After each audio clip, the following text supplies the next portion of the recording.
Ang susunod na nakakalabanin ni Imu ay itong si Gaban after niyang talunin si Loki at itong si Luffy.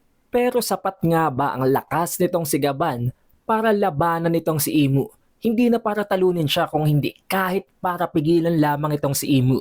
Knowing na may napakarami nga niyang weapon na pwedeng i-summon, yung mga weapon na may kani-kanilang sariling unique abilities. But one thing is for sure, hindi inaasahan nitong si Imu na dadating si Gaban para pigilan siya, para iligtas si Luffy at seryoso din siya sa pagtapat niya dito.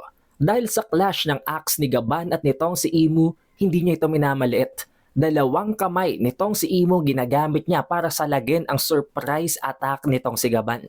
Iniligtas nga ba nitong si Gaban si Luffy with the thought na kaya niyang pigilan si Imu? Or niligtas niya ba si Luffy habang tinatanggap na dito na rin siya mamamatay dahil kalaban niya ang pinakamalakas na nilalang sa loob ng One Piece verse? Oo, isang master si Gaban sa paggamit ng axe, pero kitang-kita nyo naman at na-explain naman sa dagdaan ng mga chapter na maging ang Xingtian axe may kakaiba ding unique abilities. As if, isang tama, isang hit lang mula sa executioner axe na ito ay papatay na nitong target. Kung iisipin nating mabuti guys, hindi mahina itong si Gaban. Pero hindi din siya ganun kalakas na pwede na natin siyang i-compare kay Loki at dito kay Luffy. And knowing na ang dalawang yon binasican lang ni Imu para bang normal na isipin. At napaka-obvious na talagang napakalayo ng gap ng kanilang power. Not to mention hindi nga lang strength, pati hacks, abilities, pati devil fruit. And potentially baka maging sa haki. At napakasimple nito guys, hindi na dapat ito maging isang argumento. Si Gaban ang underdog sa matchup na ito. Oo, malakas siya. Oo, siya ang left hand man ng previous Pirate King, pero hindi nangangahulugan yon na kaya niyang i-overpower itong si Imu. Lalong-lalo pat wala na siya sa prime. Matanda na siya at confirmed naman sa loob ng kwento ng One Piece na ang pagtanda ay nagkokos ng pagka-nerf. Tulad ni Whitebeard, tulad ni Garp, tulad ni Rayleigh, lahat sila inaamin na sa pagtanda nila nawawala na kanilang usual prime strength. Isang bagay or actually guys maraming mga detalye mula sa previous chapter ang hindi natin gaanong napansin. Hindi gaanong napansin ng napakaraming content creators, napakaraming One Piece fans at mga readers. Sa pinakahuling panel guys, hindi lang basta pinakawalan nitong si Gaban si Luffy mula sa puno. Dahil back then, pinaka-pinagfo-focusan natin dun guys, na itong si Imu ang papatay sana dito kay Luffy na inilaunch, i-deploy niya ng atake gamit ang Xingtian axe. Pero actually, bago pala mag-launch ng atake itong si Imu, nauna pa itong si Gaban. Ang ginawa niya, hindi lang niya winasak ang puno na pinagkakatusukan nitong si Luffy para makawala ito, para makagalaw, para hindi siya nakapin down. Kung hindi, kung papansinin yung mabuti ang panel na ito guys, dapat dalawang sword ang nakatusok sa katawan ni Luffy. Pero ngayon, iisa na lang ito. As if, after niyang marinig ang explanation nitong si Imu tungkol sa Bohu or sa Fragarak, ang blade na humihigop ng life force nitong si Luffy, tinanggal niya yon. Kaya iisang sword na lang ang nakatusok sa katawan ni Luffy sa final panel. At hindi lang yan guys, kung iisipin niyong mabuti, after matanggal ng Fragarak na humihigop ng kanyang life energy, possible na pwede makarecover si Luffy. Oo, ang naunang blade, ang Void Blade, ay possible din na may kakayahan na pumigil ng energy, pumigil ng haki, but that is not yet confirmed. Ang pinaka-point dito guys ay ginagawa ng paraan ng Fragarak para hindi tumalab ang Gear 5 ni Luffy, para hindi siya maging resilient, para hindi gumana ang kanyang Toon Force, para hindi niya pakinabangan ang Gear 5 form. Pero once na natanggal yon itong si Gaban, there is a chance na baka makabawi si Luffy. Tanggalin niya ang sword na nakadikit sa dibdib niya, and once na magawa niya yon, wala na ulit pipigil sa kanya.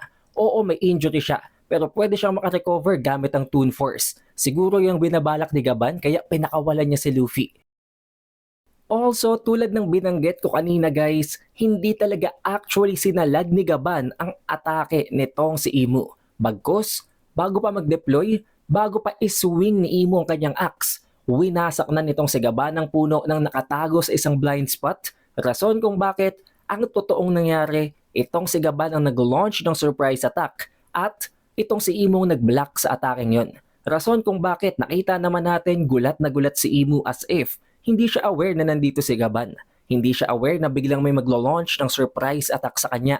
At itong si Gaba naman nakangiti at para bang alam na alam kung anong ginagawa niya. Pero it does not mean na porke nakapag-launch siya ng isang surprise attack ay mananalo na siya dito. Pero also we cannot deny the fact na talagang hindi minamaliit ni Imo itong si Gaban. Hindi niya ito basta sinalag ng ganun-ganun lang. Dalawang kamay ang gamit-gamit niya. Alam niya na ang left hand man ng Pirate King ay hindi mahina. Oo, matanda na ito, senile, siguro ulyanin na din at wala na sa prime, pero alam niya kung gaano ito kadelikado. Kaya naman, hindi dito nakangiti si Imo. Seryoso siya.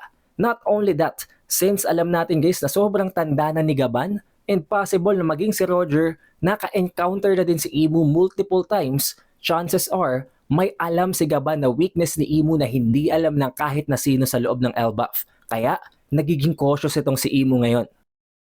Mataas ang tsansa na ang weakness na yon ay pwedeng i-utilize or i-expose ni Gaban sa matchup na ito kahit na alam niya na talagang underdog siya dito, na literally kayang-kaya siyang durugin ni Imo. Pero sa pamamagitan ng pag-expose ng weakness na yon, magkakaroon ng napakalaking butas, ang impenetrable armor ni Imo, ang Omen. Or maybe not directly ang Omen, kung hindi isang weakness na hindi pa natin na-i-imagine. Tulad na lamang ng possible na limitasyon or restriction ni Imo na hindi siya pwedeng lumayo sa Marijoa. Pero yun ang natatanging way, ang natatanging edge ni Gaban sa laban na ito.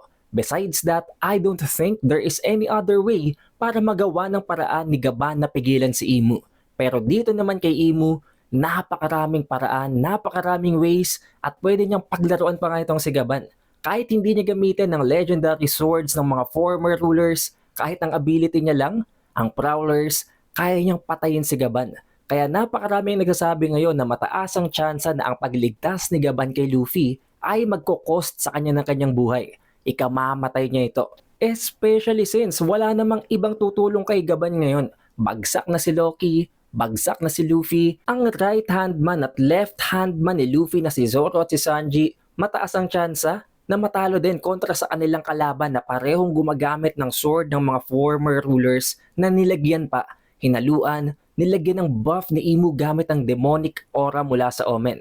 Kaya naman, kung walang dadating nga dito guys na external force, mamamatay talaga si Gaban. Oo, may ma-expose siya na weakness pero papatayin siya nitong si Imo dahil doon. Napakalaking risk nito dahil hindi pa nga man lang nako-confirm ni Gaban kung paano nagwo-work ang Xingtian Axe, ang Executioner Axe na gamit-gamit ngayon ni Imo. Sinakripisyo niya na ang impormasyon na pwede niyang makuha, na pwede niyang magamit kontra sa laban na ito kontra kay Imo para lamang mailigtas si Luffy. Dahil possible nga na kung nag-antay pa siya, inantay niya pang explanation itong si Imo, baka namatay na si Luffy after itong tamaan ng ataking yon. Dahil nakita naman natin na i-utilize talaga ni Gaban ng information mula mismo sa bibig nitong si Imo. Ika nga, nauhuli ang isda sa sarili nitong bibig. Kaya nga inalis nitong si Gaban ang Fragarak na nakatuso kay Luffy para hindi nito mahigop ang kanyang life energy. So, what do you guys think? Mamamatay ba talaga dito si Gaban or may magte-take place na hindi natin ina-expect, hindi pa natin na-predict at hindi talaga siya mamamatay? Tulad na lamang ng pagdating ni Shanks. But don't worry guys, bukas na bukas, Martes, Tuesday ay maire-release na natin ang spoilers para sa chapter 1190 ng One Piece. Kaya naman, para ma-notify kayo pag-release ng video na yon, siguraduhin nyo lang na naka-like, naka-subscribe at na rin yun ang bell button. It is the Updated Weeb and I will see you guys on the next one.